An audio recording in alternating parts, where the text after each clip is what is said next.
Hello and welcome students, আশা করি তোমরা সকলে খুব ভালো আছো। জ্ঞানজ্যোতি কোচিং সেন্টারের পক্ষ থেকে তোমাদের সবাইকে আরও একবার স্বাগত। তো আমি মীরা ম্যাম, আমি আজকে তোমাদের সেমিস্টার থেকে বাংলা বিষয় থেকে আবার একটি নতুন টপিক নিয়ে চলে এসেছি। আজকে যেটা নিয়ে আমি আলোচনা করব সেটা দেখো আমি বোর্ডে লিখে দিয়েছি। দলবৃত্ত বা শাসাঘাত যে ছন্দ আছে সেই ছন্দ কাকে বলে, সেই ছন্দের সংজ্ঞা এবং বৈশিষ্ট্য সহ কিন্তু আজকে আমি তোমাদের সঙ্গে আলোচনা করব। আলোচনাটি শুরু করার পূর্বে তোমাদের ছোট্ট করে একটা ইনফরমেশন দিয়ে দিই। দেখো বোর্ডের কর্নারে তোমরা দুটো নাম্বার দেখতে পাচ্ছ, এটা হচ্ছে আমাদের জ্ঞানজ্যোতি কোচিং সেন্টারের অফিসিয়াল হেল্পলাইন নাম্বার। এখানে কিন্তু তোমাদের অনলাইনে ক্লাস করানো হয়, তার সঙ্গে তোমাদের নোটস দেওয়া হয়।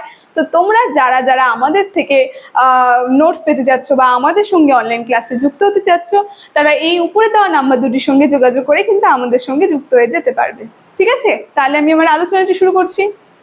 দেখো, প্রথমেই বললাম আজকে আমি যেটা নিয়ে আলোচনা করব সেটা হচ্ছে দলবৃত্ত বা শাসাঘাত ছন্দ কাকে বলে।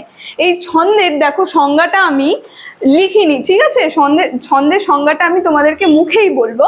তো সংজ্ঞাটা বলার আগে তার সঙ্গে দেখো আমি বৈশিষ্ট্যটাও এখানে লিখে দিয়েছি। এগুলো আমি মুখে মুখে আলোচনা করে দেবো এবং বলে দেবো, তোমরা একটু খাতা আর পেন বের করে সেটা লিখে নেবে, ঠিক আছে? দেখো, দলবৃত্ত বা শাসাঘাত যদি ছন্দতে আমরা যাই, এই ছন্দের বলেছে সংজ্ঞার মধ্যে বলেছে যে এই ছন্দ যে আছে বাংলা ছন্দের যে রীতিতে দল বা মাত্রার প্রতি সম্পর্ক, তোমরা লিখবে, ঠিক আছে? এটা সংজ্ঞাতে রয়েছে।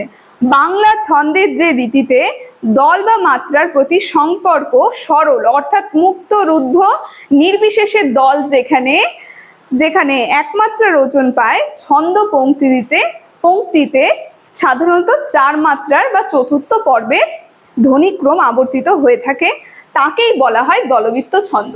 মানে 4টা মাত্রা থাকবে। এক কথা যদি আমি বলি যে ছন্দে কি হয়, 4টা মাত্রা থাকে। 4টা মাত্রা আমরা লক্ষ্য করব, ওটা কিন্তু চলে যাবে এই দলবৃত্ত বা শাসাঘাত ছন্দের মধ্যে, ঠিক আছে?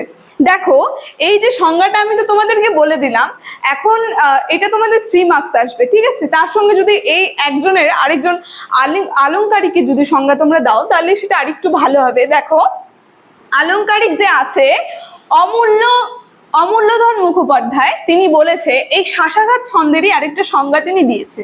বলছে এই রীতির মধ্যে বল প্রসরের অত্যাধিক উপস্থিতি লক্ষ্য করে নাম দেওয়া হয় শাসাঘাত প্রধান ছন্দ, ঠিক আছে? তিনি নাম দেন কি, শাসাঘাত প্রধান ছন্দ, ঠিক আছে? তো এটা অমূল্য মুখোপাধ্যায়ের সংজ্ঞার মধ্যে চলে গেল, ঠিক আছে? এবার চলো আমরা এই শাসাঘাত বা দলবৃত্ত ছন্দের একটু বৈশিষ্ট্য নিয়ে দেখে নিই, ঠিক আছে? দেখো, আমি এক এক করে বলছি। প্রথম বৈশিষ্ট্যতে আমি যেটা বলেছি, মূল পর্ব বা 4 মাত্রার হয়। এই যে দলবৃত্ত বা শাসাঘাত যে ছন্দ আছে, এটার মূল পর্ব কি হয়, 4 মাত্রার হয়ে থাকে। এটা প্রথমেই তোমাদেরকে বললাম, এটা এক কথা আর কি, 4 মাত্রা থাকবে, ঠিক আছে?